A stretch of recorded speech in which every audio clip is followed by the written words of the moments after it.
A very warm welcome back to my Investing in Cryptocurrencies for Beginners series. This is video number 2 and a very important video. We are going to be covering 3 horrible mistakes that you must avoid if you don't want to lose all of your money in cryptocurrencies. Trust me, I've learned this the hard way. If you stay to the end, I'll tell you about how I once upon a time sillily lost all of my cryptocurrencies, never to be recovered again. Seriously. Sadly, this still happens to thousands of people every day, and I'll show you how you can avoid making the same mistakes that I did. This video is for information purposes only and should absolutely not be used as financial advice in the slightest. Let's cut through the bullshit, learn what we need to know about crypto while not getting too bogged down in the unnecessary detail. I want you to get to a stage where you can invest in crypto and feel comfortable making your own decisions and act upon them yourselves.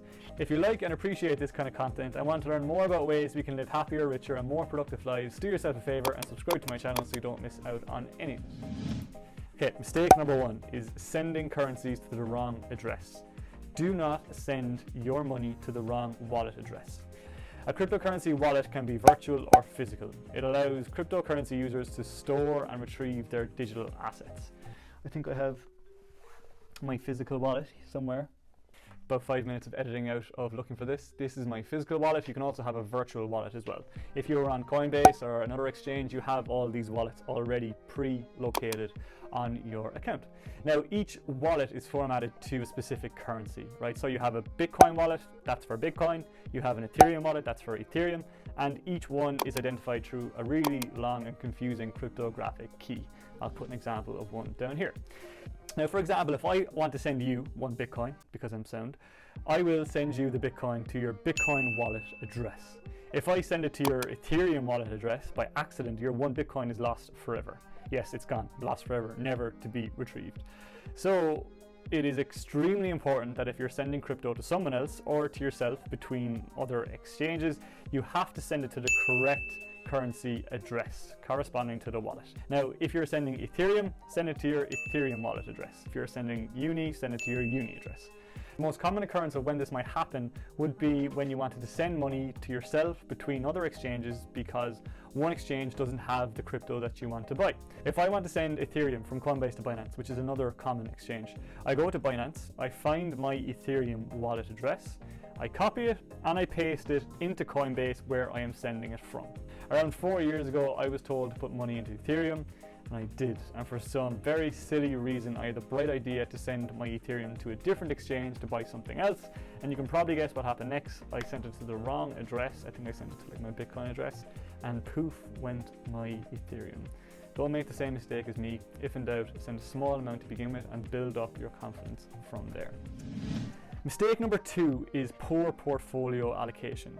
The golden rule when structuring a cryptocurrency portfolio at the start is to allocate the majority of it towards large cap plays like Bitcoin and Ethereum, a minority of it to the mid cap plays, so ranked from say 10 to 100, and then a tiny percentage to the coins that are ranked outside of that. Why? Because coins that rank above outside the top 100 are more likely than not going to fail. Yes, they have a high reward possibility, but they also have a very high risk. That's why it's smart to put only a small amount of your portfolio into these coins. If you win big. If you lose, you've only lost a small bit. Here's what generally happens with this kind of thing. A new coin comes out that nobody has ever heard of, and out of nowhere it multiplies by 100,000.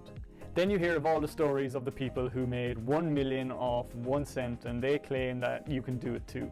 People then put all of their savings into this shit coin that no one has ever heard of, and then the coin dumps, i.e. it loses all of its value, and then you're left with a fraction of what you had.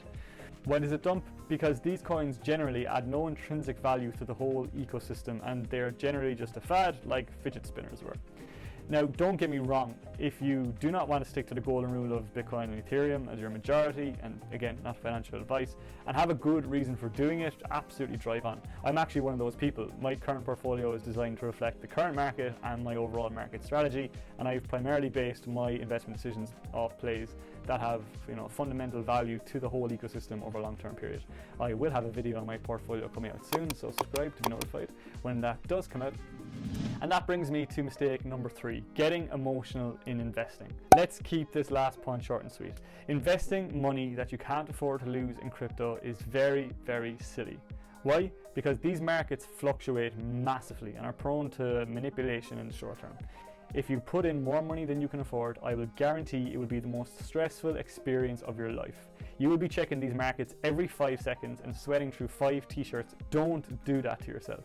When you're in this state, you act emotionally and make impulsive decisions, and I for one have never made a good investment decision when I acted off of emotions. So what can you do? Well, I can't tell you what to do, not financial advice, but the way I look at it is the cryptocurrency ecosystem is in its infancy, and it will be around for hopefully a very long time. If this is true, over the next 10 years, its value will generally increase over time, meaning that my investment should generally increase with it. Therefore, I am not worried about a 30% dip one day and a 50% increase the next day.